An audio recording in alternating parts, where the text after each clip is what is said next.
We will be looking at the background of Exodus today. ಇಂದು ನಾವು ವಿಮೋಚನ ಕಾಂಡ ಪುಸ್ತಕದ ಹಿನ್ನೆಲೆಯನ್ನು ನಾವು ನೋಡಿಕೊಳ್ಳುತ್ತೇವೆ.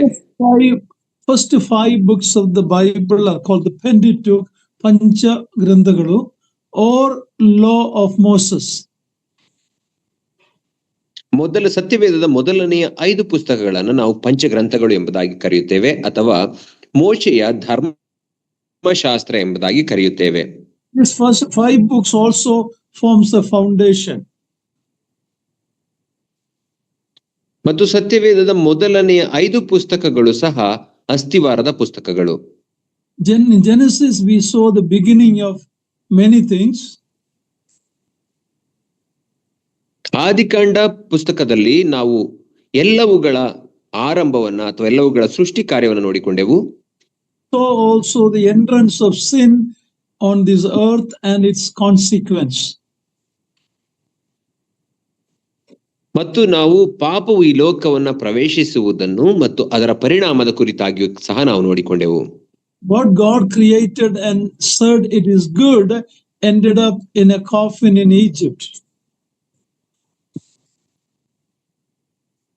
ದೇವರು ಸೃಷ್ಟಿ ಮಾಡಿ ಒಳ್ಳೆಯದು ಎಂಬುದಾಗಿ ಹೇಳಿದಂಥದ್ದು ಅಂತ್ಯವಾದದ್ದು ಐಗುಪ್ತ ದೇಶದಲ್ಲಿನ ಒಂದು ಶವದ ಪೆಟ್ಟಿಗೆಯ ಮೂಲಕ. When you come to Exodus, it is the redemption or calling out of God's people. ನಾವು ವಿಮೋಚನ ಕಾಂಡ ಪುಸ್ತಕಕ್ಕೆ ಬರುವಾಗ ಅದು ವಿಮೋಚನೆಯ ಕುರಿತಾಗಿ ಅಥವಾ ದೇವ ಜನರಿಗಾಗುವ ಬಿಡುಗಡೆಯ ಕುರಿತಾಗಿ ಮಾತನಾಡುತ್ತದೆ. The book of Leviticus, the 3rd book, talks about the worship of the redeemed. ಮತ್ತು 3ನೇ ಪುಸ್ತಕವಾದಂತಹ ಯಾಜಕ ಕಾಂಡವು ಆ ಬಿಡುಗಡೆ ಹೊಂದಿದ ವಿಮೋಚಿಸಲ್ಪಟ್ಟವರ ಆರಾಧನೆಯ ಕುರಿತಾಗಿ ನಮಗೆ ತಿಳಿಸುತ್ತದೆ.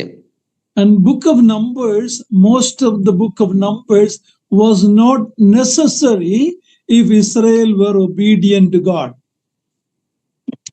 ಮತ್ತು ನಾವು ನೋಡುವಾಗ ಮುಂದಿನ ಪುಸ್ತಕ ಅರಣ್ಯಕಾಂಡ ಪುಸ್ತಕವು ನಮಗೆ ಒಂದು ವೇಳೆ ಇಸ್ರಾಯೇಲರು ದೇವರಿಗೆ ವಿಧೇಯರಾಗಿದ್ದರೆ ಅಲ್ಲಿ ನಡೆದಂತ ಸಂಗತಿಗಳ ಅವಶ್ಯವಿರಲಿಲ್ಲ ಎಂಬುದಾಗಿ ನಮಗೆ ತಿಳಿಸುತ್ತದೆ. The first few chapters were needed, it was good, but the later chapters were not necessary if God's people were obedient. ಮೊದಲನೆಯ 3 ಅಧ್ಯಾಯಗಳನ್ನು ನಾವು ನೋಡುವಾಗ ಅಲ್ಲಿ ಒಳ್ಳೆಯ ಕಾರ್ಯಗಳು ನಡೆಯುವುದನ್ನು ನಾವು ಕಾಣುತ್ತೇವೆ ಅರಣ್ಯಕಾಂಡ ಪುಸ್ತಕದಲ್ಲಿ. ಆದರೆ 4ನೇ ಅಧ್ಯಾಯದಿಂದ ಮುಂದುವರೆದ ಪುಸ್ತಕಗಳಲ್ಲಿ ನಡೆದಂತಹ ಸಂಗತಿಗಳು ದೇವ ಜನರು ದೇವರಿಗೆ ವಿಧೇಯರಾಗಿದ್ದರೆ ಅವುಗಳ ಅವಶ್ಯಕತೆ ಇರಲಿಲ್ಲ. Not 3 chapters, but the early chapters, let's say till chapter 9 or 10.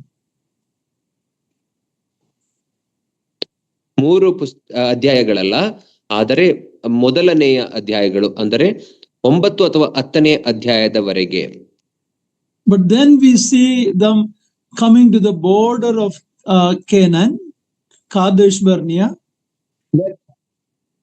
ನಂತರ ಇಸ್ರಾಯೇಲರು ಆ ಕಾದೇಶ್ ಬರ್ನೇಯ ಎಂಬಂತಹ ಆ ಕಾನಾನ್ ದೇಶದ ಗಡಿ ಭಾಗಕ್ಕೆ ಬರುವುದನ್ನು ನಾವು ಕಾಣುತ್ತೇವೆ. We know what happened because of their unbelief and their murmuring. God had to send them back to the wilderness.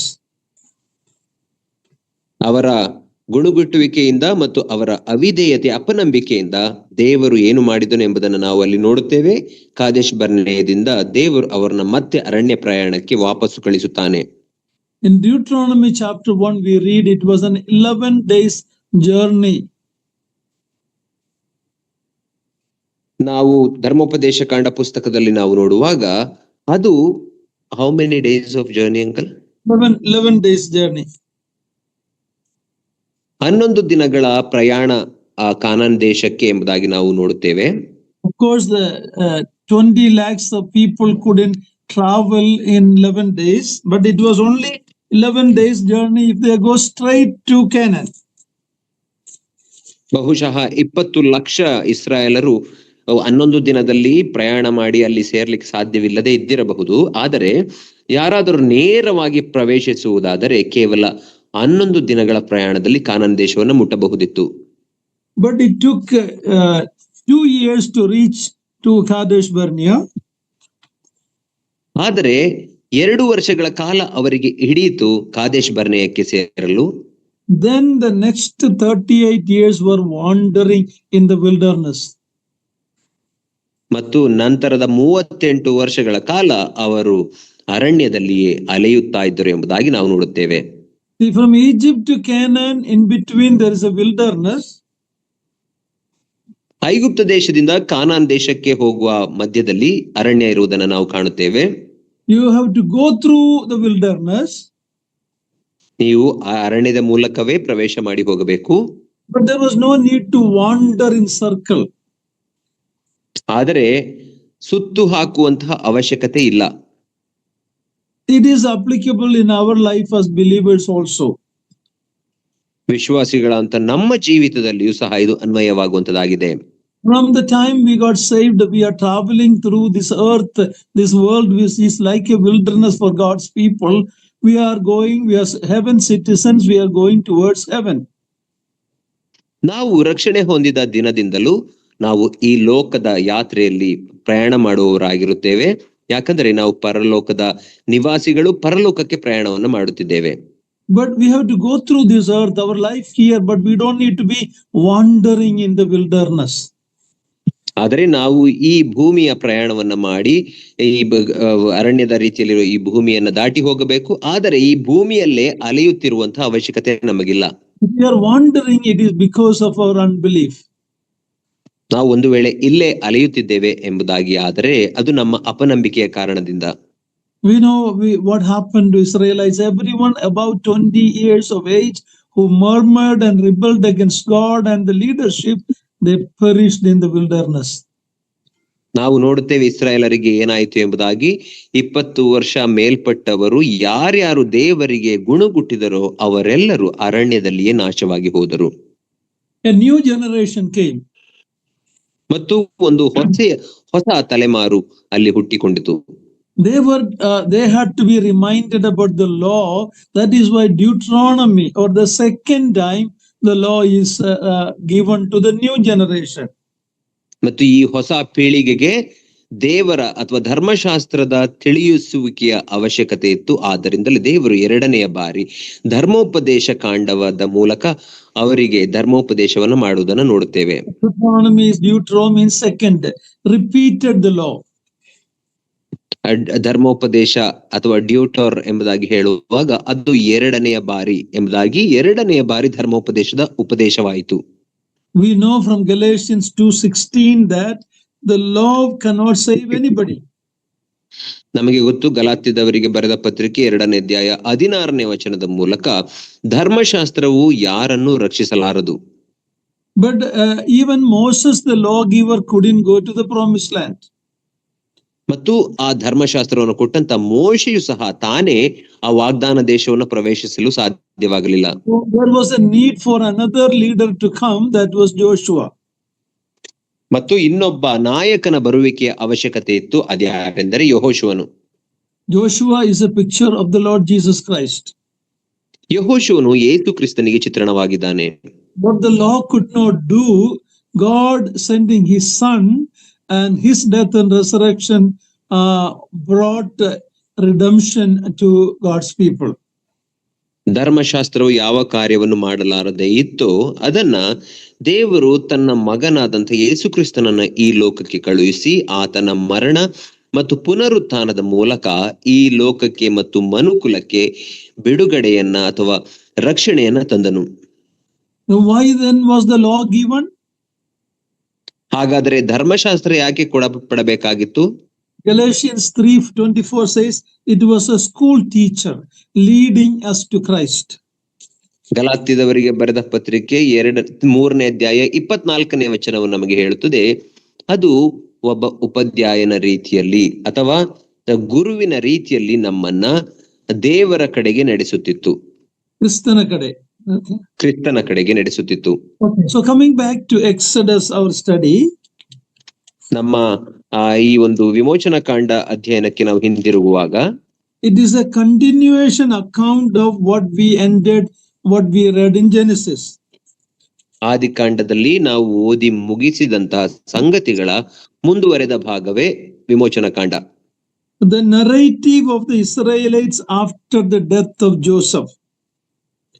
ಇಸ್ರಾಯೇಲರ ಜೀವಿತದಲ್ಲಿ ಯೋಸೇಫನ ಮರಣದ ನಂತರ ಸಂಭವಿಸಿದ ವಿಷಯಗಳ ವಿವರಣೆ ಇಲ್ಲಿದೆ. The main events are the redemption through the blood and the power of God. ಈ ಒಂದು ವಿಮೋಚನಾ ಕಾಂಡ ಪುಸ್ತಕದಲ್ಲಿರುವಂತಹ ಮುಖ್ಯಾಂಶಗಳೇನೆಂದರೆ ದೇವರು ರಕ್ತದ ಮೂಲಕ ಅಥವಾ ರಕ್ತ ಪ್ರಾಯಶ್ಚಿತ್ತ ಯಜ್ಞದ ಮೂಲಕ ಇಸ್ರಾಯೇಲರಿಗೆ ಬಿಡುಗಡೆಯನ್ನು ಕೊಟ್ಟನು. Also the crossing of the Red Sea, ಮತ್ತು ಕೆಂಪು ಸಮುದ್ರದ ದಾಟುವಿಕೆ, and giving of the law in Mount Sinai. ಮತ್ತು ಸೀನಾಯಿ ಬೆಟ್ಟದಲ್ಲಿ ಇಸ್ರಾಯೇಲರಿಗೆ ಧರ್ಮಶಾಸ್ತ್ರವು ಕೊಡಲ್ಪಡುವುದು.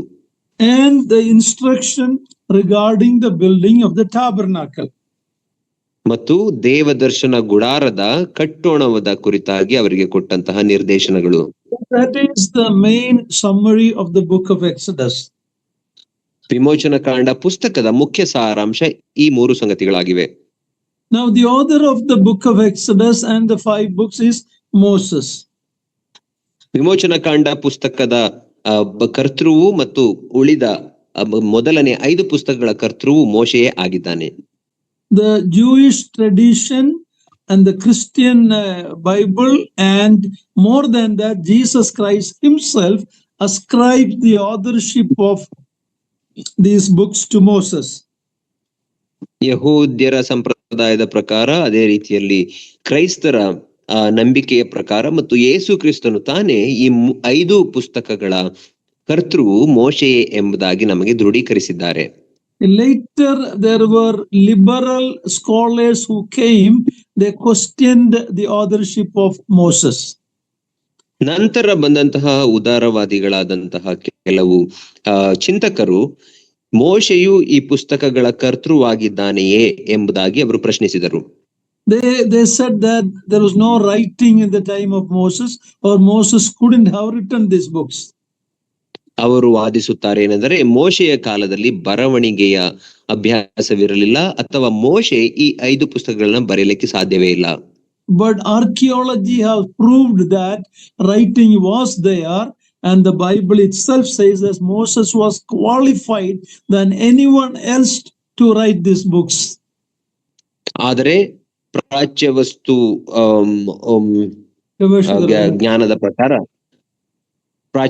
ಜ್ಞಾನದ ಪ್ರಕಾರ ಮೋಶೆಯೇ ಈ 5 ಪುಸ್ತಕಗಳ ಬರಹಗಾರನು ಮತ್ತು ಮೋಶೆಯಷ್ಟು ಜ್ಞಾನವಂತರು ಈ 5 ಪುಸ್ತಕಗಳನ್ನ ಬರೆಯಲಿಕ್ಕೆ ಆತನ ಕಾಲದಲ್ಲಿ ಯಾರು ಇರಲಿಲ್ಲ ಎಂಬುದನ್ನು ದೃಢೀಕರಿಸುತ್ತದೆ.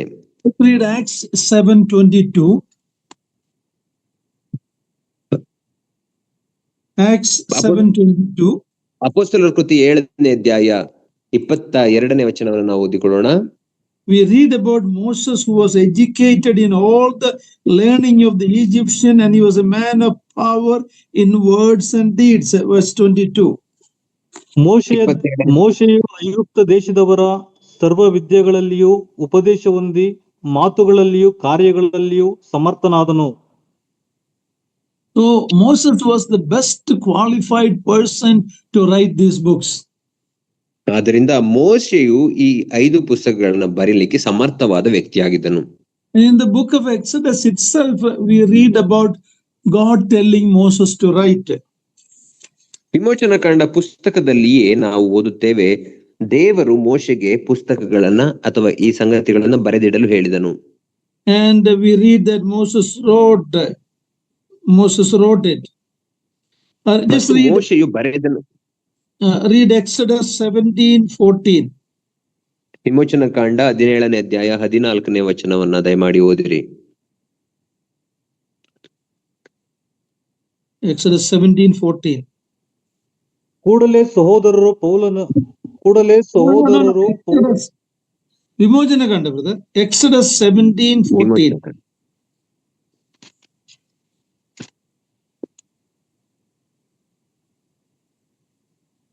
ಆಗ ಯೆಹೋವನು ಮೋಶೆಗೆ, ಭೂಮಿಯ ಮೇಲೆ ಅಮಲೇಕ್ಯರ ಹೆಸರು ಇಲ್ಲದಂತೆ ಮಾಡುವೆನು, ಈ ಮಾತನ್ನು ಜ್ಞಾಪಕಾರ್ಥವಾಗಿ ಪುಸ್ತಕದಲ್ಲಿ ಬರೆ ಮತ್ತು ಯೆಹೋಶುವನಿಗೆ ಮಂದಟ್ಟು ಮಾಡಿಕೊಡು ಎಂದು ಹೇಳಿದನು.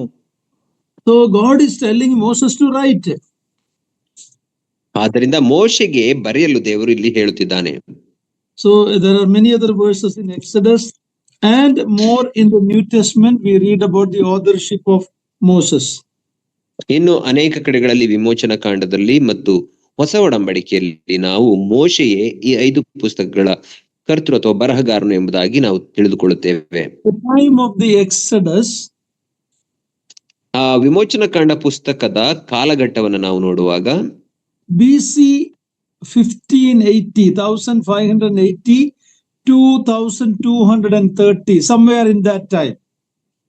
1580 ಕ್ರಿಸ್ತ ಪೂರ್ವ 1580ರಿಂದ ಕ್ರಿಸ್ತ ಪೂರ್ವ 1250 ಮಧ್ಯದಲ್ಲಿ ಬರೆಯಲ್ಪಟ್ಟಿದೆ. We have a clue in 1 Kings chapter 6. ಅದಕ್ಕೆ ನಮಗೆ ಒಂದು ಅರಸುಗಳ ಪುಸ್ತಕ 6ನೇ ಅಧ್ಯಾಯ 1 Kings 6,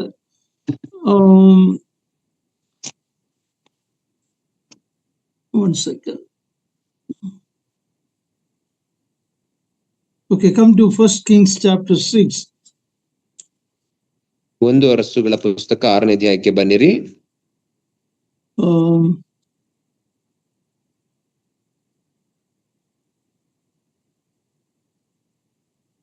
Verse 1. 1 Kings chapter 6 verse 1. 1ನೇ ವಚನದಲ್ಲಿ ಅದಕ್ಕೆ ಬೇಕಾದ ನಮಗೆ ಒಂದು ಸಾಕ್ಷಿಯು ಸಿಕ್ಕುತ್ತದೆ. ಇಸ್ರಾಯೇಲ್ಯರು ಐಗುಪ್ತ ದೇಶವನ್ನು ಬಿಟ್ಟ 480ನೇ ವರುಷದ, ಅಂದರೆ ಇಸ್ರಾಯೇಲ್ಯರು ಅರಸನಾದ ಸೊಲೊಮೋನನ ಆಳ್ವಿಕೆಯ 4ನೇ ವರುಷದ 2ನೇ ತಿಂಗಳಾದ ವೈಶಾಖ ಮಾಸದಲ್ಲಿ ಅರಸನಾದ ಸೊಲೊಮೋನನು ಯೆಹೋವನ ಆಲಯವನ್ನು ಕಟ್ಟುವುದಕ್ಕೆ ಪ್ರಾರಂಭಿಸಿದನು. Yeah, here we are told that when Solomon began to build the temple, it was 480 years after the Exodus. ನಾವು ಇಲ್ಲಿ ಓದುವಾಗ ಅರಸನಾದ ಸೊಲೊಮೋನನು ಆ ದೇವಾಲಯವನ್ನು ಕಟ್ಟಲಿಕ್ಕೆ ಪ್ರಾರಂಭಿಸಿದಾಗ ಇಸ್ರಾಯೇಲರು ಅರಣ್ಯ ಪ್ರಯಾಣವನ್ನ ಮುಗಿಸಿ 480 ವರ್ಷಗಳು ಕಳೆದಿದ್ದವು ಎಂಬುದಾಗಿ ಅಲ್ಲಿ ಓದುತ್ತೇವೆ. And that means the temple was built in 960 BC. ಅದರ ಅರ್ಥ ದೇವಾಲಯವು ಕ್ರಿಸ್ತ ಪೂರ್ವ 960ನೇ ಇಸವಿಯಲ್ಲಿ ಕಟ್ಟಲ್ಪಟ್ಟಿತ್ತು. That means the Exodus was somewhere around 1400 BC. ಅದರ ಅರ್ಥ ಇಸ್ರಾಯೇಲರ ಅರಣ್ಯ ಪ್ರಯಾಣವು ಅದು 1400 ಕ್ರಿಸ್ತ ಪೂರ್ವ 1400ರ ಆಸುಪಾಸಿನಲ್ಲಿ ನಡೆಯಿತು. No, 1400, correct, thank you. So 4 centuries later, the once favored Hebrews are now slaves.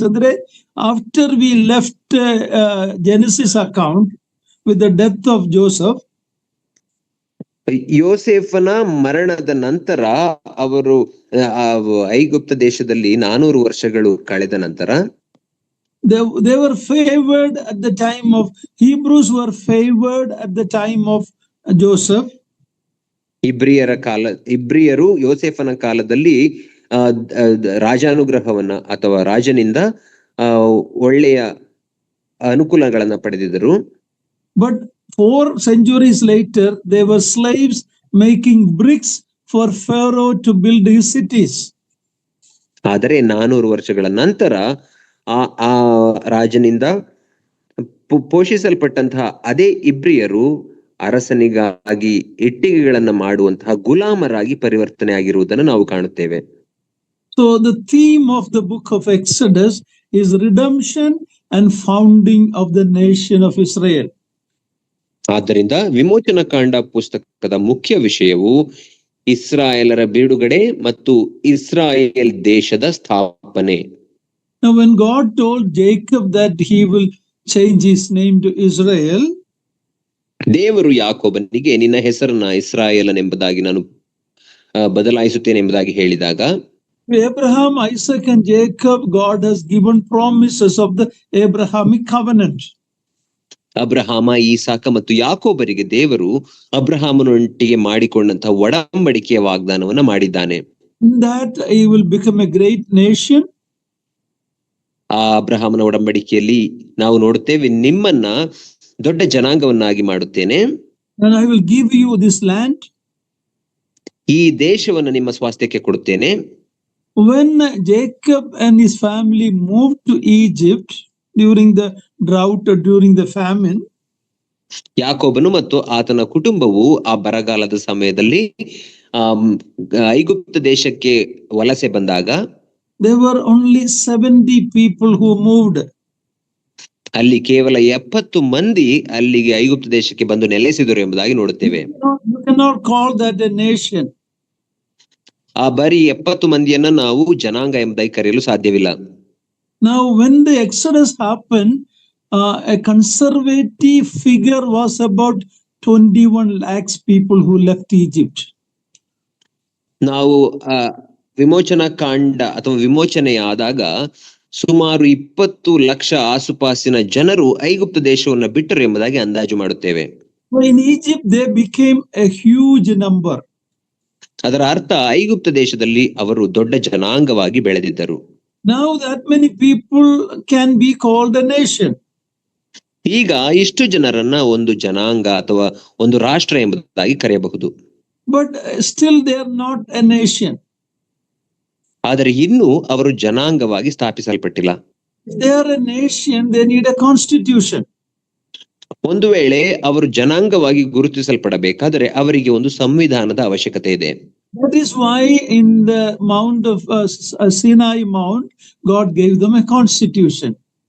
ಆದ್ದರಿಂದ ಸೀನಾಯಿ ಬೆಟ್ಟದಲ್ಲಿ ದೇವರು ಅವರಿಗೆ ಒಂದು ಸಂವಿಧಾನವನ್ನ ಕೊಟ್ಟನು. So they are a huge number now. ಆದ್ದರಿಂದ ಇವಾಗ ಅವರು ದೊಡ್ಡ ಸಂಖ್ಯೆಯಲ್ಲಿದ್ದಾರೆ. They have a constitution. ಅವರಿಗೆ ಒಂದು ಸಂವಿಧಾನವಿದೆ. But still they cannot be a nation because they have no land. ಆದರೆ ಅವರಿಗೆ ಇನ್ನೂ ಯಾವುದೇ ಭೂಮಿ ಪ್ರದೇಶ ಅಥವಾ ಭೂಪ್ರದೇಶ ನೆಲೆಸಲು ಕೊಡಲ್ಪಡದ ಕಾರಣ ಅವರು ಇನ್ನೂ ಜನಾಂಗವಾಗಿ ಸ್ಥಾಪಿಸಲ್ಪಟ್ಟಿಲ್ಲ. But when they crossed the Kadesh Barnea, Jordan, and they went to Jericho, they went to Canaan. Now we see in the book of Joshua how God gave them that land. ಅವರು ಕಾದೇಶ್ ಬರ್ನೇಯದಿಂದ ಆ ಎರಿಕೋ ಯೋರ್ದನ್ ಹೊಳೆಯನ್ನ ದಾಟಿ ಎರಿಕೋ ಪಟ್ಟಣವನ್ನ ದಾಟಿ ಮುಂದಕ್ಕೆ ಹೋಗುವಾಗ ದೇವರು ಅವರಿಗೆ ಯಾವ ಭೂಮಿಯನ್ನ ಕೊಟ್ಟನು, ಕಾನಾನ್ ದೇಶವನ್ನು ಕೊಟ್ಟನು ಎಂಬುದಾಗಿ ನಾವು ಓದುತ್ತೇವೆ. Now they are a nation. They are a nation of so many people. They have a land. They have a constitution. Now we can call them a nation. ಈಗ ಅವರು ದೊಡ್ಡ ಸಂಖ್ಯೆಯಲ್ಲಿ ಇರುವಂತಹ ಒಂದು ಜನಾಂಗವಾಗಿದ್ದಾರೆ, ರಾಷ್ಟ್ರವಾಗಿದ್ದಾರೆ. ಅವರಿಗೆ ಸಂವಿಧಾನವು ಕೊಡಲ್ಪಟ್ಟಿದೆ. ಈಗ ಅವರಿಗೆ ಭೂಪ್ರದೇಶವೂ ಸಹ ಕೊಡಲ್ಪಟ್ಟಿದೆ. ಈಗ ಅವರನ್ನ ಒಂದು ಜನಾಂಗ ಎಂಬುದಾಗಿ ಕರೆಯುವುದು ಸರಿಯಾಗಿರುತ್ತದೆ. Now God is their king. ಈಗ ದೇವರು ಅವರಿಗೆ ಅರಸನಾಗಿದ್ದಾನೆ. Yeah, if you want to be a nation, you should have a ruler, right? God want to be their king, but later we see what happened in the book of Samuel. The people after the judges' time, they asked for a king like all the other nations. ನಾವು ನೋಡುತ್ತೇವೆ, ಒಂದು ಜನಾಂಗವಾಗಬೇಕಾದರೆ ಅವರಿಗೆ ಒಬ್ಬ ನಾಯಕನಿರಬೇಕು. ದೇವರೇ ಅವರ ನಾಯಕನಾಗಿದ್ದನು. ಆದರೆ ಒಂದು ಸಮುವೇಲನ ಪುಸ್ತಕಕ್ಕೆ ಬರುವಾಗ ಅವರು ನಮಗೆ ಒಬ್ಬ ಅರಸನನ್ನ ಕೊಡು ಎಂಬುದಾಗಿ ಅರಸರನ್ನ ನೇಮಿಸಿಕೊಳ್ಳುವುದನ್ನು ನಾವು ಅಲ್ಲಿ ನೋಡುತ್ತೇವೆ. So now Israel, the name that Jacob was changed to Israel, now it is all fulfilled with the nation, with the leader, with the land, with the constitution. ಈಗ ದೇವರು ಯಾಕೋಬನಿಗೆ ನಿನ್ನನ್ನ ಇಸ್ರಾಯೇಲನ್ ಎಂಬುದಾಗಿ ನಿನ್ನ ಹೆಸರನ್ನು ಬದಲಾಯಿಸುತ್ತೇನೆ ಎಂಬುದಾಗಿ ಮಾಡಿದ ವಾಗ್ದಾನ ಅನುಸಾರವಾಗಿ ಈಗ ಅವರು ದೊಡ್ಡ ಸಂಖ್ಯೆಯಲ್ಲಿದ್ದಾರೆ. ಅವರಿಗೆ ಒಂದು ಸಂವಿಧಾನವು ಕೊಡಲ್ಪಟ್ಟಿದೆ, ಅವರಿಗೆ ರಾಷ್ಟ್ರವು ಕೊಡಲ್ಪಟ್ಟಿದೆ. ಈಗ ಅವರು ಒಂದು ಜನಾಂಗವಾಗಿ ಸ್ಥಾಪನೆ ಆಗಿದ್ದಾರೆ. Now the redemption was through the shedding of the blood of the lamb, the Passover lamb. We know that. ನಾವು ಅವರಿಗೆ ವಿಮೋಚನೆಯಾದದ್ದು ಅಥವಾ ಬಿಡುಗಡೆಯಾದದ್ದು ಆ ಪಸ್ಕಾ ಹಬ್ಬದ ಕುರಿಮರಿಯ ರಕ್ತದ ಮೂಲಕ ಎಂಬುದಾಗಿ ನಾವು ನೋಡಿಕೊಂಡಿದ್ದೇವೆ. For the last 3,400 years, Jewish people all over the world remember and celebrate this Passover. ಕಳೆದ 3,400 ವರ್ಷಗಳಿಂದಲೂ ಲೋಕಾದ್ಯಂತ ಇರುವಂತಹ ಯಹೂದ್ಯರು ಮತ್ತು ಇಸ್ರಾಯೇಲರು ಈ ಪಸ್ಕ ಹಬ್ಬವನ್ನ ನೆನೆಸಿಕೊಂಡು ಇಂದಿಗೂ ಆಚರಿಸುತ್ತಾರೆ. The church, we celebrate the Lord's Supper. ಆದರೆ ಸಭೆಯಾಗಿ ನಾವು ಕರ್ತನ ಮೇಜಿನ ಭೋಜನವನ್ನ ಆಚರಿಸುತ್ತೇವೆ. It came out from the Jewish Passover. You remember when Jesus was and the disciples were eating the Passover meal. From there, that only Jesus took the emblems and instituted the Lord's Supper. ಕ್ರೈಸ್ತರು ಆಚರಿಸುವಂತಹ ಈ ಮೇಜಿನ ರೊಟ್ಟಿ ಮುರಿಯುವ ಆಚರಣೆಯು ಅದು ಯಹೂದ್ಯರ ಆಚರಣೆಯಾದಂತಹ ಕ್ರಿಸ್ತನು ಆ ಮೇಲಂತಸ್ತಿನಲ್ಲಿ ತನ್ನ ಶಿಷ್ಯರೊಟ್ಟಿಗೆ ರೊಟ್ಟಿ ಮುರಿಯುವಾಗ ಆ ಗುರುತುಗಳನ್ನೇ ತೆಗೆದುಕೊಂಡು ನೇಮಿಸಿದಂತ ಸಂಸ್ಕಾರವಾಗಿದೆ. So we see the similarities between, even though it's different, the Passover and the Lord's Supper. ಆದ್ದರಿಂದ ಆ ಪಸ್ಕ ಹಬ್ಬವು ಕರ್ತನ ಭೋಜನವು ಬೇರೆ ಬೇರೆಯಾಗಿದ್ದರೂ ಸಹ ಅವೆರಡಕ್ಕೆ ಇರುವಂತಹ ಹೋಲಿಕೆಯನ್ನ ನಾವು ಇಲ್ಲಿ ನೋಡಿಕೊಳ್ಳುತ್ತೇವೆ.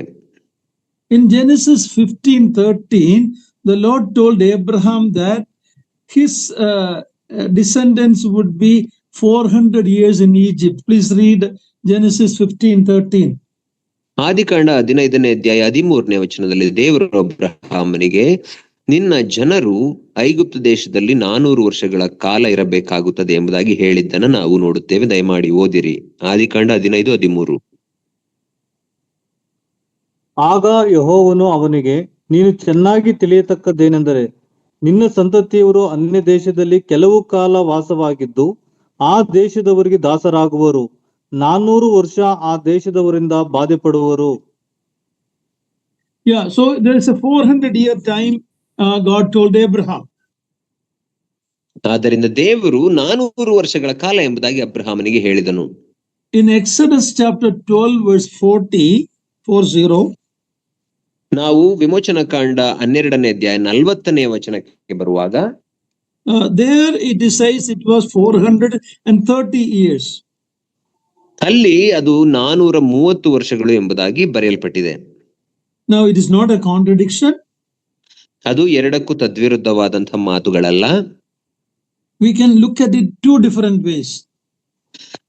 ಇವನ್ನ ನಾವು ಎರಡು ವಿಭಿನ್ನ ದೃಷ್ಟಿಕೋನದಿಂದ ನೋಡಬಹುದು. 430 years from the call of Abraham. 430 ವರ್ಷಗಳ ಕಾಲ ಅಬ್ರಹಾಮನನ್ನ ಕರೆದ ನಂತರ. 400 years from the time God told Abraham later. ನಂತರ ಅಬ್ರಹಾಮನಿಗೆ ಹೇಳಿದ ನಂತರ 400 ವರ್ಷಗಳು. It also can be seen another way. ಅದನ್ನ ಇನ್ನೊಂದು ರೀತಿಯಲ್ಲಿ ನಾವು ನೋಡಬಹುದು. The first 30 years or so, they were not enslaved. ಅವರು ಗುಲಾಮರಾಗಿರಲಿಲ್ಲ. They were favored people by the earlier Pharaoh.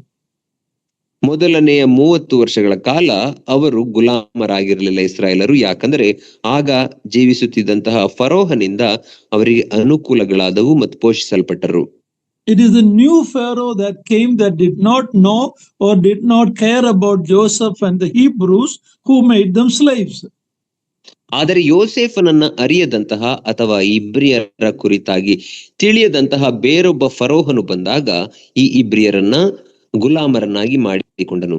So the 400 years is when they were slaves. The early years they were in favor. ಆದ್ದರಿಂದ ಮೊದಲನೆಯ 30 ವರ್ಷಗಳು ಅವರು ಪೋಷಿಸಲ್ಪಟ್ಟರು. ನಂತರದ 400 ವರ್ಷಗಳು ಅವರು ಗುಲಾಮರಾಗಿ ಇದ್ದರು. Okay, now coming to Exodus, the name means the way out or coming out. ವಿಮೋಚನೆ ಎಂಬುದಾಗಿ ಹೇಳುವಾಗ ಅಥವಾ ಎಕ್ಸಡಸ್ ಎಂಬುದಾಗಿ ಹೇಳಿದರೆ ಅದು ಹೊರಗೆ ಬರುವುದು ಅಥವಾ ಹೊರಗಿನ ದಾರಿ ಎಂಬುದಾಗಿ ಅರ್ಥವನ್ನು ಕೊಡುತ್ತದೆ.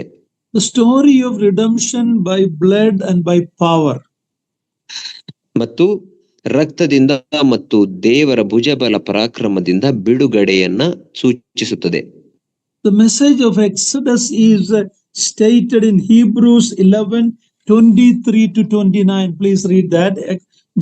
Hebrews 11:23 to 29.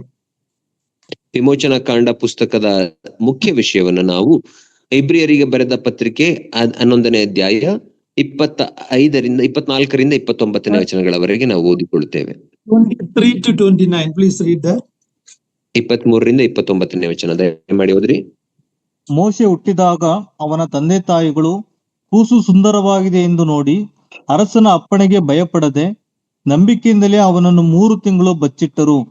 ಮೋಶೆಯು ದೊಡ್ಡವನಾದ ಮೇಲೆ ಫರೋಹನ ಕುಮಾರ್ತೆಯ ಮಗನೆನಿಸಿಕೊಳ್ಳುವುದು ಬೇಡವೆಂದಿದ್ದು ನಂಬಿಕೆಯಿಂದಲೇ ಸ್ವಲ್ಪ ಕಾಲ ಪಾಪ ಭೋಗಗಳನ್ನು ಅನುಭವಿಸುವುದಕ್ಕಿಂತ ದೇವರ ಜನರೊಂದಿಗೆ ಕಷ್ಟಗಳನ್ನು ಅನುಭವಿಸುವುದೇ ಒಳ್ಳೆಯದೆಂದು ತೀರ್ಮಾನಿಸಿಕೊಂಡನು. ಐಗುಪ್ತ ದೇಶದ ಸರ್ವೈಶ್ವರ್ಯಕ್ಕಿಂತಲೂ ಕ್ರಿಸ್ತನ ನಿಮಿತ್ತವಾಗಿ ಉಂಟಾಗುವ ನಿಂದೆಯೇ ಶ್ರೇಷ್ಠ ಭಾಗ್ಯವೆಂದೆಣಿಸಿಕೊಂಡನು. ಯಾಕಂದರೆ ಬರುವ ಪ್ರತಿಫಲದ ಮೇಲೆ ಕಣ್ಣಿಟ್ಟಿದ್ದನು. ಅವನು ಅರಸನ ರೌದ್ರಕ್ಕೆ ಭಯಪಡದೆ ಐಗುಪ್ತ ದೇಶವನ್ನು ಬಿಟ್ಟು ಹೋದದ್ದು ನಂಬಿಕೆಯಿಂದಲೇ. ಅವನು ಅದೃಶ್ಯನಾಗಿರುವ ಆತನನ್ನು ದುಷ್ಟಿಸುವನೋ ಎಂಬಂತೆ ದೃಢಚಿತ್ತನಾಗಿದ್ದನು. ಚೊಚ್ಚಲ ಮಕ್ಕಳನ್ನು ಸಂಹರಿಸುವವನು ಇಸ್ರಾಯೇಲರನ್ನು ಮುಟ್ಟದಂತೆ ಅವನು ಪಸ್ಕವೆಂಬ ಊಟವನ್ನು ರಕ್ತ ಪ್ರೋಕ್ಷಣಾಚಾರವನ್ನು ನೇಮಿಸಿದ್ದು ನಂಬಿಕೆಯಿಂದಲೇ ಇಸ್ರಾಯೇಲರು ಕೆಂಪು ಸಮುದ್ರವನ್ನು ಒಣ ಭೂಮಿಯನ್ನು ದಾಟುವಂತೆ ದಾಟಿದರು. ಐಗುಪ್ತ ದೇಶದವರು ಅದನ್ನು ದಾಟುವುದಕ್ಕೆ ಪ್ರಯತ್ನಿಸಿ ಮುಳುಗಿ ಹೋದರು.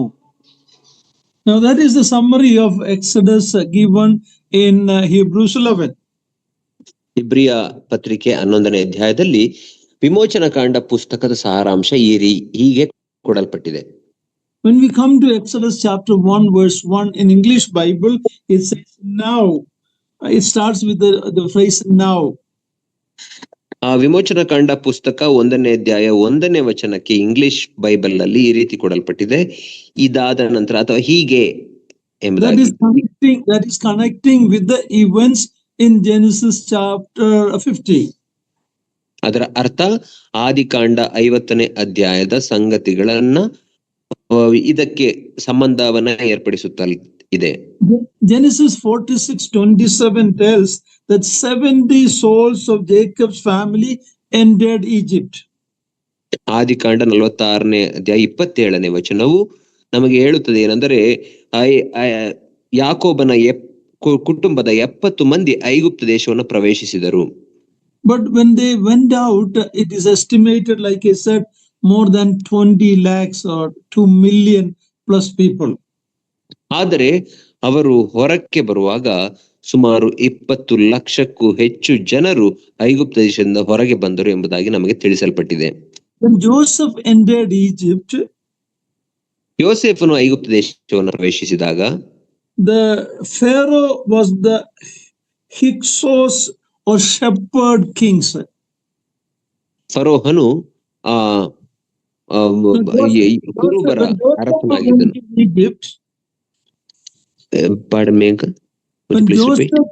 When Joseph reached Egypt, ಐಗುಪ್ತ ದೇಶವನ್ನ ಯೋಸೇಫನು ತಲುಪಿದಾಗ the kings, the pharaohs were shepherd kings. ಐಗುಪ್ತ ದೇಶದ ಫರೋಹರು ಅಥವಾ ಅರಸರುಗಳು ಅವರು ಕುರುಬರ ಅರಸರಾಗಿದ್ದರು. They were actually Semitic conquerors who went and took over Egypt. ಅದರ ಅರ್ಥ ಅವರು ಬೇರೆ ಕಡೆಯಿಂದ ಬಂದಂತಹ ಅರಸರುಗಳಾಗಿ ಐಗುಪ್ತ ದೇಶವನ್ನ ಆಕ್ರಮಿಸಿಕೊಂಡಂತವರು. They were actually related to Abraham, Isaac and Jacob. ಅವರು ಒಂದು ರೀತಿಯಲ್ಲಿ ಅಬ್ರಹಾಮ, ಇಸಾಕ, ಯಾಕೋಬರಿಗೆ ಸಂಬಂಧಿಕರೇ. They went and took over Egypt, so the Egyptians didn't really like them.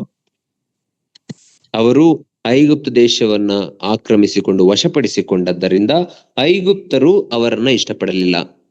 Now that is why Jacob and his family were given so many favor. ಆದ್ದರಿಂದಲೇ ಯಾಕೋಬನು ಮತ್ತು ಆತನ ಕುಟುಂಬದವರಿಗೆ ಅಷ್ಟೊಂದು ಪ್ರೋತ್ಸಾಹ ಮತ್ತು ಪೋಷಣೆ ಸಿಕ್ಕಿತು. Finally, this dynasty was driven out by a native Egyptian dynasty, and they were hostile to foreigners. ನಂತರ ಈ ಅರಸರುಗಳು ಅಥವಾ ಐಗುಪ್ತ ದೇಶವನ್ನ ಆಕ್ರಮಿಸಿಕೊಂಡಿದ್ದಂತಹ ಹೊರಗಿನ ಫರೋಹರು ಆ ಸ್ಥಳೀಯವಾಗಿಯೇ ಇದ್ದಂತಹ ಬೇರೆ ಐಗುಪ್ತರಿಂದ ಹೊರಡಿಸಲ್ಪಟ್ಟರು. ಆದ್ದರಿಂದಲೇ ಅವರು ಹೊರಗಿನಿಂದ ಬಂದಂತಹ ವಿದೇಶಿಯರಿಗೆ ಕಟುವಾಗಿ ವರ್ತಿಸುತ್ತಿದ್ದರು. Read chapter 1 verse 8 Exodus. We read about that. 1ನೇ ಅಧ್ಯಾಯ 8ನೇ ವಚನವನ್ನು ನಾವು ಓದಿಕೊಳ್ಳುವಾಗ ಅಲ್ಲಿ ಅದರ ಕುರಿತಾಗಿ ಓದುತ್ತೇವೆ. ವಿಮೋಚನ ಕಾಂಡ 1ನೇ ಅಧ್ಯಾಯ 8ನೇ ವಚನ. ತರುವಾಯ ಯೋಸೇಫನನ್ನು ಅರಿಯದ ಬೇರೊಬ್ಬ ಅರಸನು ಐಗುಪ್ತ ದೇಶದ ಆಳ್ವಿಕೆಗೆ ಬಂದನು. Yeah, so we read about a new king or new dynasty that came in Egypt. ಐಗುಪ್ತ ದೇಶಕ್ಕೆ ಅಧಿಕಾರಕ್ಕೆ ಬಂದಂತಹ ಹೊಸ ಫರೋಹನ ಕುರಿತಾಗಿ ಅಥವಾ ಹೊಸ ಅರಸುತನದ ಕುರಿತಾಗಿ ಅಲ್ಲಿ ನಾವು ಓದುತ್ತೇವೆ. And in the book of Exodus, the main character is Moses, the prominent figure. ವಿಮೋಚನ ಕಾಂಡ ಪುಸ್ತಕದಲ್ಲಿ ಪ್ರಾಮುಖ್ಯವಾದಂತಹ ಪಾತ್ರ ಅಥವಾ ವ್ಯಕ್ತಿ ಯಾರೆಂದರೆ ಮೋಶೆಯೇ ಆಗಿದ್ದಾನೆ. And as we looked at, he is the author of the 5 books. ನಾವು ನೋಡಿಕೊಂಡ ಹಾಗೆ ಮೊದಲ 5 ಪುಸ್ತಕಗಳಿಗೆ ಆತನೇ ಬರಹಗಾರನು ಅಥವಾ ಕರ್ತೃವಾಗಿದ್ದಾನೆ. We are studying the background of this book. ಈ ಪುಸ್ತಕದ ಹಿನ್ನೆಲೆಯ ಕುರಿತಾಗಿ ನಾವು ಅಧ್ಯಯನ ಮಾಡುತ್ತಿದ್ದೇವೆ. The book of Exodus, Moses' life is divided into 3 40-year periods. ವಿಮೋಚನ ಕಾಂಡ ಪುಸ್ತಕದಲ್ಲಿ ಮೋಶೆಯ ಜೀವಿತವನ್ನ 40 ವರ್ಷಗಳ 3 ಭಾಗಗಳಾಗಿ ವಿಂಗಡಿಸುತ್ತೇವೆ. First 40 years he was in Pharaoh's palace in Egypt. ಮೊದಲನೆಯ 40 ವರ್ಷಗಳು ಆತನು ಐಗುಪ್ತ ದೇಶದ ಫರೋಹನ ಕುಟುಂಬದಲ್ಲಿ ಅಥವಾ ಮನೆತನದಲ್ಲಿ ವಾಸವಾಗಿದ್ದನು. Second 40 years he was in the desert in the Midian. ಮತ್ತು ಆತನ ಎರಡನೆಯ 40 ವರ್ಷಗಳ ಕಾಲದಲ್ಲಿ ಅವನು ಮಿದ್ಯಾನ್ ದೇಶದ ಅರಣ್ಯದಲ್ಲಿ ವಾಸವಾಗಿದ್ದನು. The third 40 years he was in the wilderness as a leader of Israel. ಮತ್ತು ಮೂರನೆಯ 40 ವರ್ಷಗಳು ಆತನ ಜೀವಿತದ ಕಡೆಯ 40 ವರ್ಷಗಳಲ್ಲಿ ಆತನು ಅರಣ್ಯ ಪ್ರಯಾಣದಲ್ಲಿ ಇಸ್ರಾಯೇಲರ ನಾಯಕನಾಗಿ ನಡೆಸಿಕೊಂಡು ಬಂದನು. We read in Acts 7 that he was trained in all the wisdom of Egypt.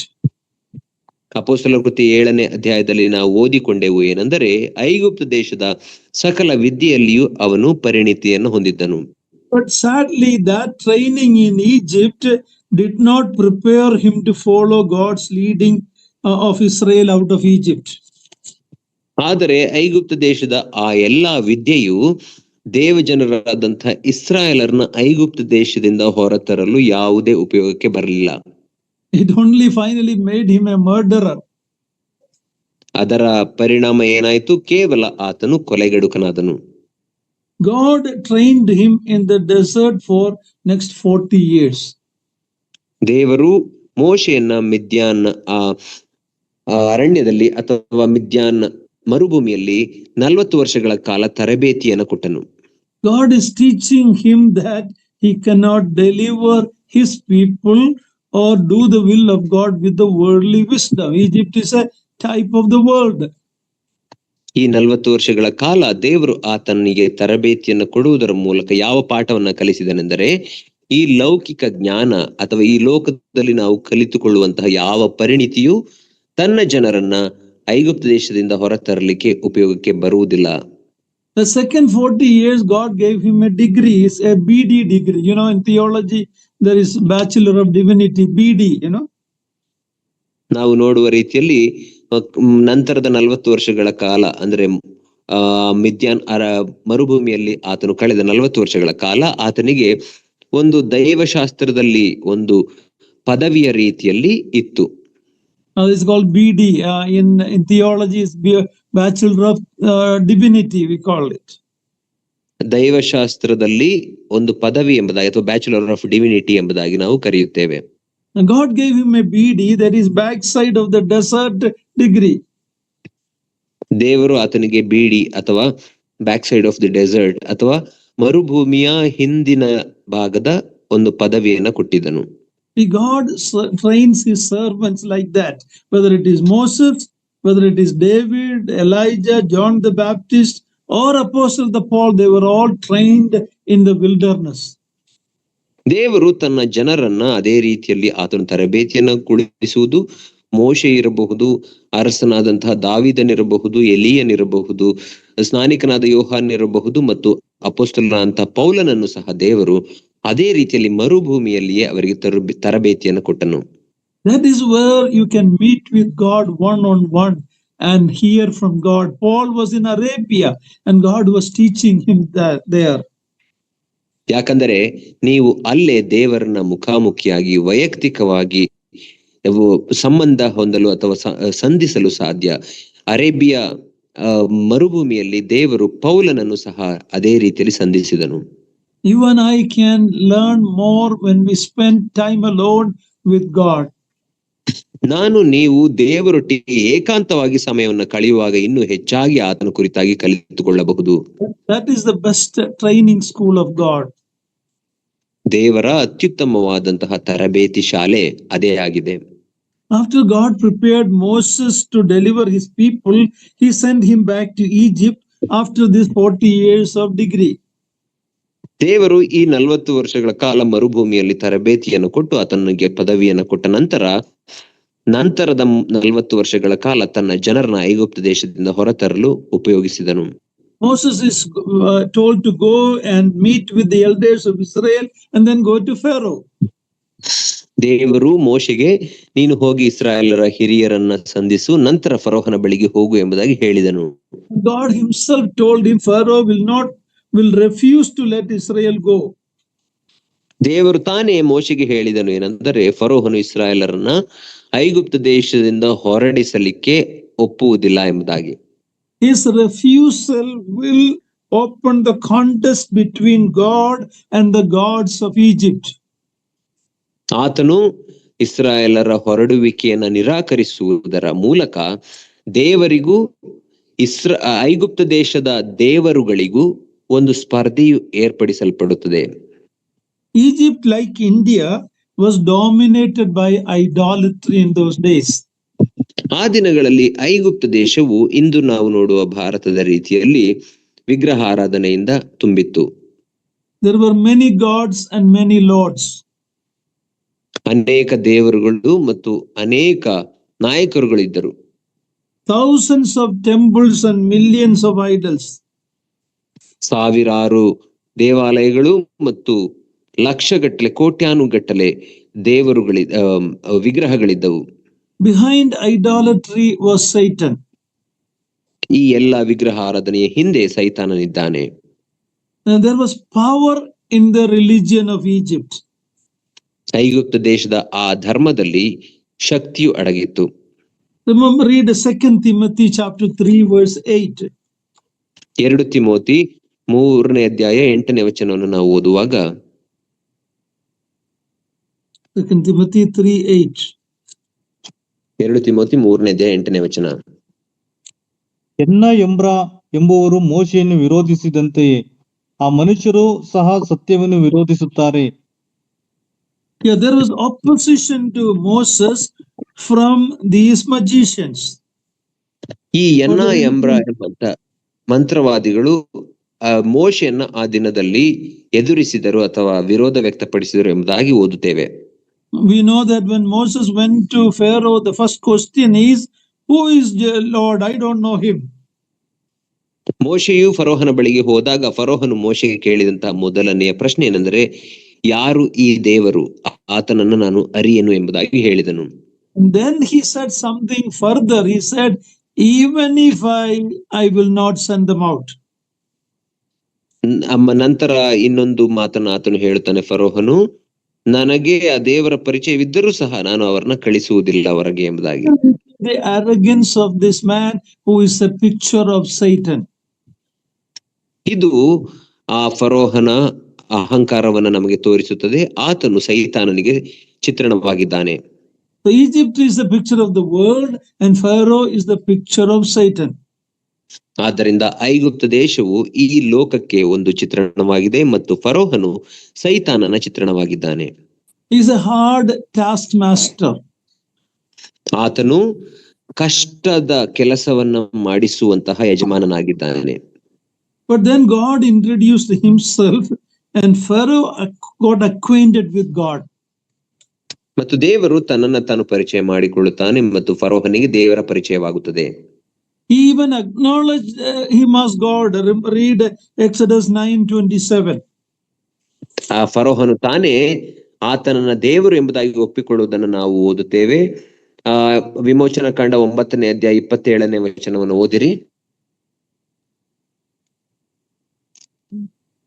ಆಗ ಫರೋಹನು ಮೋಶೆ ಆರೋನರನ್ನು ಕರೆಸಿ ಅವರಿಗೆ, ನಾನು ಅಪರಾಧಿ ಎಂದು ಈಗ ಒಪ್ಪಿಕೊಂಡೆನು.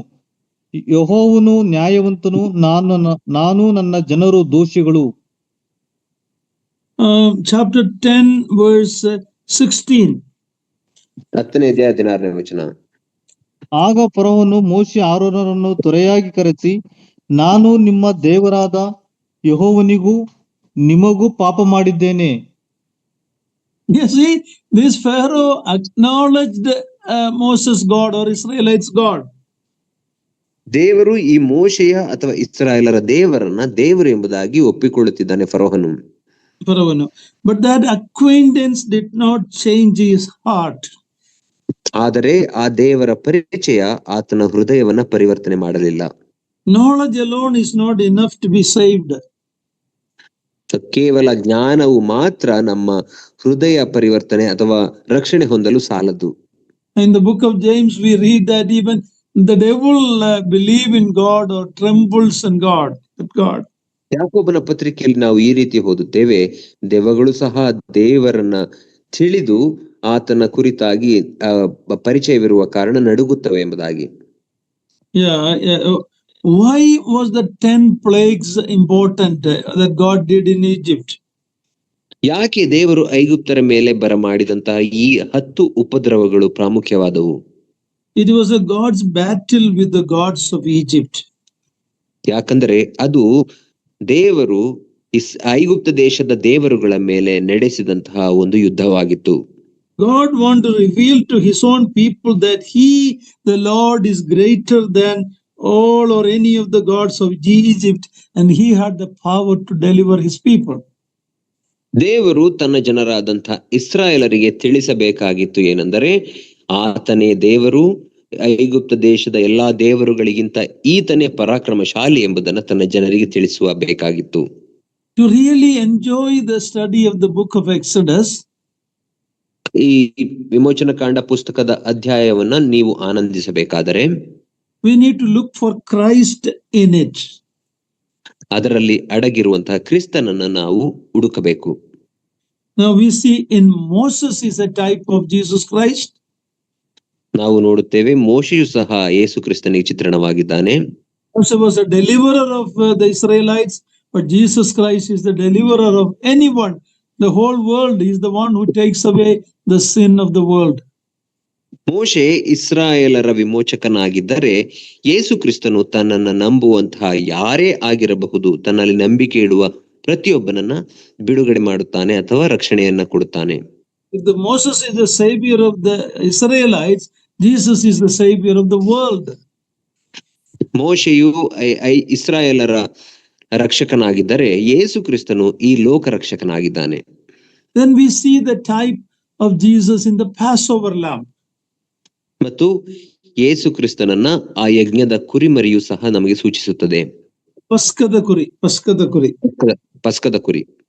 Yeah, that is a picture of Jesus Christ. ಆ ಪಸ್ಕದ ಕುರಿಯು ಯೇಸು ಕ್ರಿಸ್ತನ ಚಿತ್ರಣವಾಗಿದೆ. The blood of the lamb applied on the doorpost is what prevented them from the angel of death destroying the firstborn. ಪಸ್ಕಾ ಕುರಿಮರಿಯ ರಕ್ತವು ಅವರ ನಿಲುವು ಕಂಬಗಳ ಮೇಲೆ ಹಚ್ಚಲ್ಪಟ್ಟಾಗ ಆ ಸಂಹಾರಕ ದೂತನಿಂದ ತಮ್ಮ ಚೊಚ್ಚಲು ಮಕ್ಕಳನ್ನ, ಇಸ್ರಾಯೇಲರ ಚೊಚ್ಚಲು ಮಕ್ಕಳನ್ನ ಆ ರಕ್ತವು ಕಾಪಾಡಿತು. The Lord Jesus Christ's blood applied to our heart by faith is what delivers us from the wages of sin, death in eternal lake fire. ನಾವು ನಂಬಿಕೆಯ ಮೂಲಕ ನಮ್ಮ ಕರ್ತನಾದ ಯೇಸು ಕ್ರಿಸ್ತನ ರಕ್ತವು ನಮ್ಮ ಹೃದಯಗಳಿಗೆ ಹಚ್ಚಲ್ಪಡುವಾಗ ನಾವು ಆ ಮರಣದಿಂದ, ಪಾಪದ ಸಂಬಳವಾದಂತಹ ಮರಣದಿಂದ ಮತ್ತು ಆ ನಿತ್ಯತ್ವದ ಬೆಂಕಿ ಕೆರೆಯಿಂದ ನಾವು ತಪ್ಪಿಸಿಕೊಳ್ಳುತ್ತೇವೆ. And we also see the smitten rock that brought water to Israel in the wilderness. That is the picture of the Lord Jesus Christ who is smitten at Calvary. ನಾವು ನೋಡುತ್ತೇವೆ ಅರಣ್ಯದಲ್ಲಿ ಆ ಹೊಡೆಯಲ್ಪಟ್ಟಂತಹ ಬಂಡೆಯ ಮೂಲಕ ನೀರು ಹೇಗೆ ಇಸ್ರಾಯೇಲರ ದಾಹವನ್ನ ತಣಿಸಿತೋ, ಆ ಬಂಡೆಯು ಕೂಡ ನಮ್ಮ ಯೇಸು ಕ್ರಿಸ್ತನಿಗೆ ಚಿತ್ರಣವಾಗಿದ್ದಾನೆ. ನಮ್ಮ ಯೇಸು ಕ್ರಿಸ್ತನು ಆ ಕಲ್ವಾರಿ ಶಿಲುಬೆಯ ಮೇಲೆ ಹೊಡೆಯಲ್ಪಟ್ಟನು. The tabernacle and all the equipments, all the things in that is also a type of the Lord Jesus Christ. ದೇವದರ್ಶನದ ಗುಡಾರವು ಮತ್ತು ಆ ಗುಡಾರದಲ್ಲಿದ್ದಂತಹ ಎಲ್ಲ ಸಾಮಾನುಗಳು ಸಹ ನಮ್ಮ ಯೇಸು ಕ್ರಿಸ್ತನ ಚಿತ್ರಣವಾಗಿದೆ. These are some of the important type of the Lord Jesus Christ. ಇದು ನಮ್ಮ ಯೇಸು ಕ್ರಿಸ್ತನಿಗೆ ಕೆಲವು ಉದಾಹರಣೆಗಳಾಗಿವೆ ವಿಮೋಚನ ಕಂಡ ಪುಸ್ತಕದಲ್ಲಿ. When the two disciples were walking with the Lord in that Emmaus road in Luke chapter 24, ಲೂಕನ ಸುವಾರ್ತೆ ಪುಸ್ತಕ 24ನೇ ಅಧ್ಯಾಯದಲ್ಲಿ ನಾವು ಓದುವ ರೀತಿಯಲ್ಲಿ ಆ ಎಮ್ಮಾಹು ಹಳ್ಳಿಯ ಮಾರ್ಗದಲ್ಲಿ ನಮ್ಮ ಕರ್ತನಂತ ಯೇಸು ಕ್ರಿಸ್ತನೊಟ್ಟಿಗೆ ಆ ಇಬ್ಬರು ಶಿಷ್ಯರು ನಡೆದುಕೊಂಡು ಹೋಗುತ್ತಿದ್ದರು. read Luke 24:27. ಲೂಕ 24ನೇ ಅಧ್ಯಾಯ 27ನೇ ವಚನವನ್ನು ಓದಿರಿ.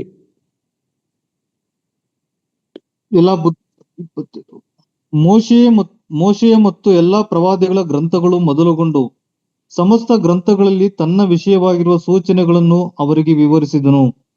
Yeah, so the Lord Jesus Christ was taking a Bible study for them on that road to Emmaus. ಆ ಎಮ್ಮಾಹು ಹಳ್ಳಿಯ ಮಾರ್ಗದಲ್ಲಿ ಯೇಸು ಕ್ರಿಸ್ತನು ಆ ಇಬ್ಬರು ಶಿಷ್ಯರಿಗೆ ಒಂದು ಸತ್ಯವೇದ ಅಧ್ಯಯನವನ್ನ ನಡೆಸಿದನು. The living word explaining the written word. ಜೀವಿಸುವ ವಾಕ್ಯವಾಗಿರುವ ಆತನು ಬರೆಯಲ್ಪಟ್ಟಂತಹ ವಾಕ್ಯವನ್ನ ಅವರಿಗೆ ವಿವರಿಸಿದನು. The best teacher. ಆತನೇ ಅತ್ಯುತ್ತಮ ಶ್ರೇಷ್ಠ ಗುರುವಾಗಿದ್ದಾನೆ. I wish I could be there on that road to Emmaus and listen from the Lord's mouth the explanation of him through the Old Testament. ನನಗೂ ಸಹ ಆಸೆಯಾಗುತ್ತದೆ ಆ ಎಮ್ಮಾಹು ಹಳ್ಳಿಯ ಮಾರ್ಗದಲ್ಲಿ ಆ ಶಿಷ್ಯರೊಟ್ಟಿಗೆ ನಾನೂ ಸಹ ಇದ್ದಿದ್ದರೆ ನಮ್ಮ ಕರ್ತನಾಂತ ಯೇಸು ಕ್ರಿಸ್ತನ ಬಾಯಿಯ ಮೂಲಕವೇ ಆ ಹಳೆಯ ಒಡಂಬಡಿಕೆಯ ಸತ್ಯಾಂಶಗಳನ್ನ ಅರ್ಥ ಮಾಡಿಕೊಳ್ಳಬಹುದಿತ್ತು. Even though he is not with us literally today in person, he has given us a teacher in the person of the Holy Spirit. ಆತನು ನಮ್ಮೊಟ್ಟಿಗೆ ಈಗ ದೈಹಿಕವಾಗಿ ಇಲ್ಲದೆ ಹೋದಾಗ್ಯೂ ನಮ್ಮ ಕರ್ತನಂತ ಯೇಸು ಕ್ರಿಸ್ತನು ತನ್ನ ಆತ್ಮನ ಪರಿಶುದ್ಧಾತ್ಮನನ್ನ ಕೊಡುವುದರ ಮೂಲಕ ಆತನನ್ನ ನಮಗೆ ಬೋಧಕನನ್ನಾಗಿ ಕೊಟ್ಟಿದ್ದಾನೆ. ಆತನ ಸತ್ಯಾಂಶಗಳನ್ನು ನಮಗೆ ಅರ್ಥ ಮಾಡಿಸುತ್ತಾನೆ. And Jesus has sent the Holy Spirit for you and I to understand the word of God, because the Holy Spirit is the author of the word of God. ನಮ್ಮ ಕರ್ತನಾಂತ ಯೇಸು ಕ್ರಿಸ್ತನು ಪವಿತ್ರ ಆತ್ಮನನ್ನ ನಾವು ದೇವರ ವಾಕ್ಯವನ್ನು ಅರ್ಥ ಮಾಡಿಕೊಳ್ಳುವ ಹಾಗೆ ಕಳುಹಿಸಿಕೊಟ್ಟಿದ್ದಾನೆ. ಯಾಕಂದ್ರೆ ಈ ಪವಿತ್ರ ಆತ್ಮನೇ ದೇವರ ವಾಕ್ಯದ ಕರ್ತೃವಾಗಿದ್ದಾನೆ. Read 1 Corinthians chapter 5 verse 7. 1 ಕೊರಿಂಥದವರಿಗೆ ಬರೆದ ಪತ್ರಿಕೆ 5ನೇ ಅಧ್ಯಾಯ 7ನೇ ವಚನವನ್ನು ಓದಿರಿ. 1 Corinthians 5:7.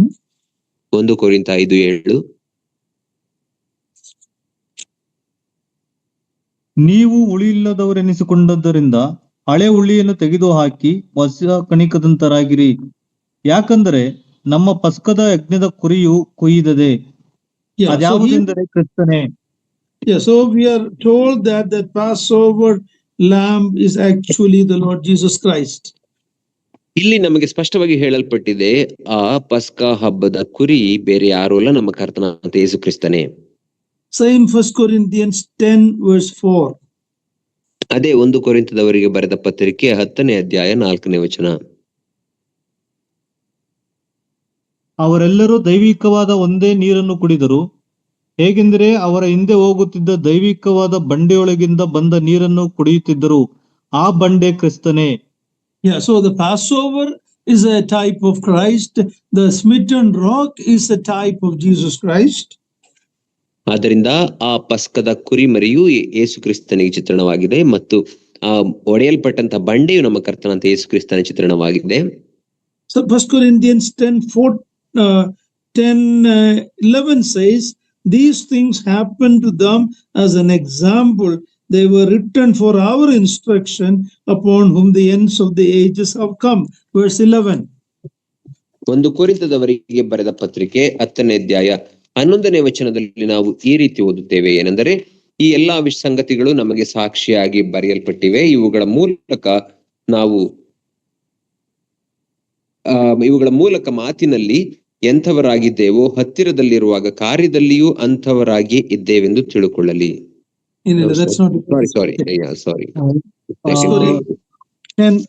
ಅವರಿಗೆ ಸಂಭವಿಸಿದ ಈ ಸಂಗತಿಗಳು ನಿರ್ದೇಶನ ರೂಪವಾಗಿವೆ ಮತ್ತು ಯುಗಾಂತ್ಯಕ್ಕೆ ಬಂದಿರುವವರಾದ ನಮಗೆ ಬುದ್ಧಿವಾದವುಗಳಾಗಿ ಬರದವೆ. Yeah, it's all written for our learning and for our warning. ಈ ಎಲ್ಲ ಬರೆಯಲ್ಪಟ್ಟಿರುವುದು ನಮಗೆ ನಿದರ್ಶನ ರೂಪವಾಗಿ ಮತ್ತು ನಮಗೆ ಬುದ್ಧಿವಾದಗಳಾಗಿ ಎಚ್ಚರಿಕೆಯ ಮಾತುಗಳಾಗಿ ಬರೆಯಲ್ಪಟ್ಟಿವೆ. As we study the book of Exodus, may the Lord do what he did to those two disciples on the road to Emmaus. ನಾವು ಈ ವಿಮೋಚನ ಕಾಂಡ ಪುಸ್ತಕದ ಅಧ್ಯಯನವನ್ನ ಪ್ರಾರಂಭಿಸುವ ಆಗ ದೇವರು ಆ ಎಮ್ಮಾಹು ಹಳ್ಳಿಯ ಮಾರ್ಗದಲ್ಲಿ ಆ ಇಬ್ಬರು ಶಿಷ್ಯರೊಟ್ಟಿಗೆ ಮಾಡಿದ ಉಪದೇಶದ ರೀತಿಯಲ್ಲಿ ನಮಗೂ ಮಾಡಲಿ. As we go through this book, let us see our blessed Lord in this book. ಈ ಪುಸ್ತಕದ ಮೂಲಕ ನಾವು ಹಾದು ಹೋಗುವಾಗ ನಮ್ಮ ಕರ್ತನಾದಂತ ಯೇಸು ಕ್ರಿಸ್ತನನ್ನೇ ಈ ಪುಸ್ತಕದಲ್ಲಿ ನಾವು ಕಾಣೋಣ. The book of Exodus is divided into two main sections. ವಿಮೋಚನ ಕಾಂಡ ಪುಸ್ತಕವನ್ನ ಎರಡು ಮುಖ್ಯ ಭಾಗಗಳಾಗಿ ವಿಭಾಗಿಸಬಹುದು. Chapter 1 to 18. 1ರಿಂದ 18ನೇ ವಚನ, ಅದ ಅಧ್ಯಾಯ. Redemption 1 to 18, redemption of God's people from Egypt. 1ರಿಂದ 18ನೇ ಅಧ್ಯಾಯಗಳು ಆ ಐಗುಪ್ತ ದೇಶದಿಂದ ದೇವ ಜನರ ಬಿಡುಗಡೆ. Chapter 19 to chapter 40.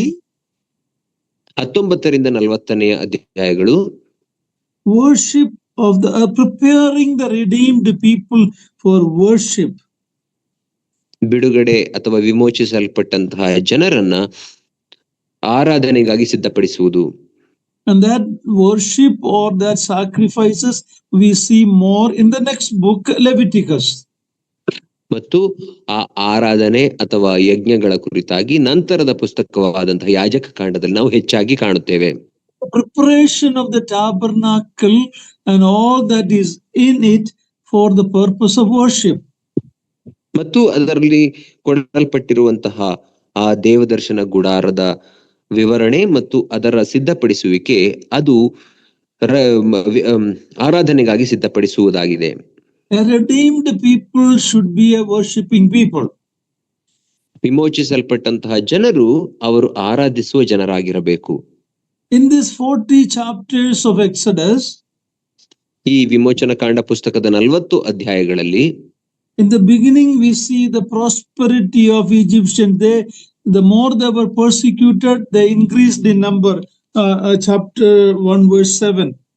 1ನೇ ಅಧ್ಯಾಯ 7ನೇ ವಚನದಲ್ಲಿ ವಿಮೋಚನ ಕಾಂಡ ಪುಸ್ತಕದಲ್ಲಿ ನಾವು ಈ ರೀತಿ ಓದುತ್ತೇವೆ, ಅವರು ಎಷ್ಟು ಹೆಚ್ಚಾಗಿ ಹಿಂಸಿಸಲ್ಪಟ್ಟರೋ ಅಷ್ಟೇ ಹೆಚ್ಚಾಗಿ ಇಸ್ರಾಯೇಲರು ಅಭಿವೃದ್ಧಿ ಹೊಂದಿದ ಅಥವಾ ಜನಸಂಖ್ಯೆಯಲ್ಲಿ ಹೆಚ್ಚಿದರು ಎಂಬುದಾಗಿ ಓದುತ್ತೇವೆ.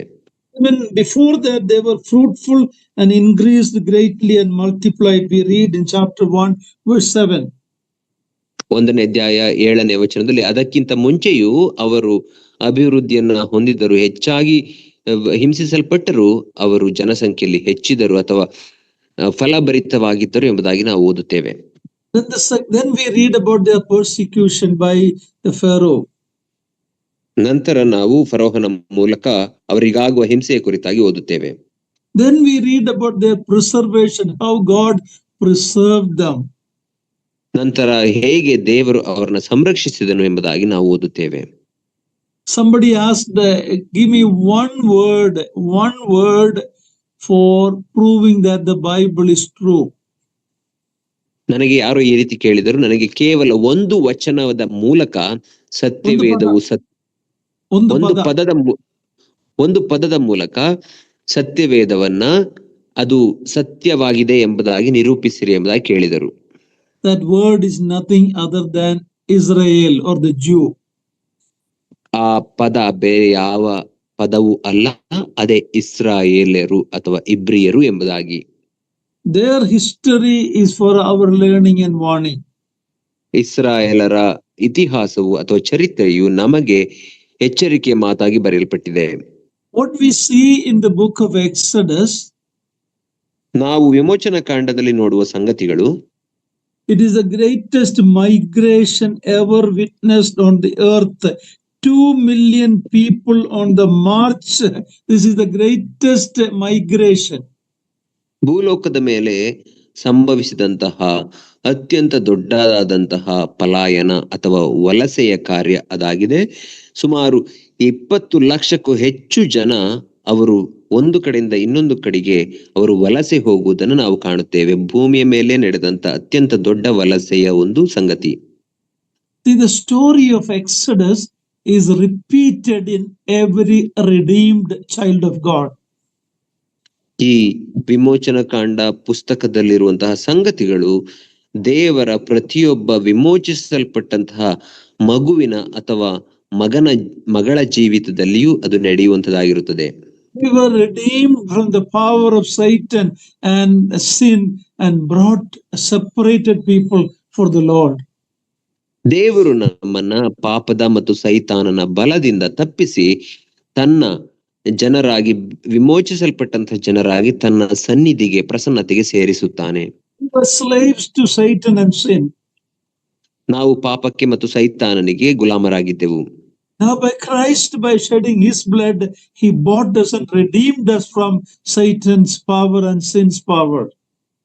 ಮತ್ತು ನಮ್ಮ ಕರ್ತನಾದ ಯೇಸು ಕ್ರಿಸ್ತನು ತನ್ನ ರಕ್ತವನ್ನು ಸುರಿಸುವ ಮೂಲಕ ನಮ್ಮನ್ನು ಸೈತಾನನಿಂದಲೂ ಮತ್ತು ಆ ಪಾಪದ ಬಲದಿಂದಲೂ ನಮ್ಮನ್ನು ಕೊಂಡುಕೊಂಡನು.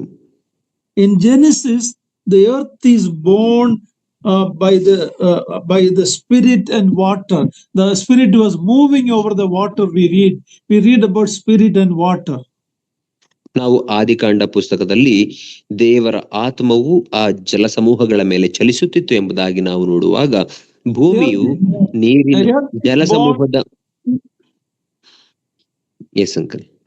ಭೂಮಿಯು spirit and water. ಭೂಮಿಯು ಅದು ಜಲದ ಮೂಲಕವೂ ಮತ್ತು ಆತ್ಮದ ಮೂಲಕವೂ ಉಂಟು ಮಾಡಲ್ಪಟ್ಟಿತು. In Exodus, Israel is born by the spirit and the water. ಮತ್ತು ವಿಮೋಚನ ಕಾಂಡದಲ್ಲಿ ಇಸ್ರಾಯೇಲ್ ಜನಾಂಗವು ಅದು ನೀರಿನ ಮೂಲಕ ಮತ್ತು ದೇವರ ಆತ್ಮನ ಮೂಲಕ ಅದು ಜನ್ಮ ತಾಳಿತು. In the New Testament, we read the New Testament believers, we are born again through the spirit and the water in John chapter 3. ಹೊಸ ಒಡಂಬಡಿಕೆಯಲ್ಲಿ ವಿಶ್ವಾಸಿಗಳ ಅಂತ ನಾವು ನೀರಿನಿಂದಲೂ ದೇವರ ವಾಕ್ಯದ ಆತ್ಮನಿಂದಲೂ ನಾವು ಹೊಸದಾಗಿ ಹುಟ್ಟುತ್ತೇವೆ ಎಂಬುದಾಗಿ ಯೋಹಾನ ಸುವಾರ್ತೆ 3ನೇ ಅಧ್ಯಾಯದಲ್ಲಿ ನಾವು ಓದುತ್ತೇವೆ. By the work of the Holy Spirit, ಪವಿತ್ರ ಆತ್ಮನ ಕಾರ್ಯದ ಮೂಲಕ, and the water which is a picture of the word of God or the gospel, ನೀರಿನ ಮೂಲಕ ಅಂದರೆ ಅದು ದೇವರ ವಾಕ್ಯಕ್ಕೆ ಅಥವಾ ಸುವಾರ್ತೆಗೆ ಸೂಚನೆಯಾಗಿದೆ. We are born again. We have become the children of, we are redeemed from the slavery of Satan and sin.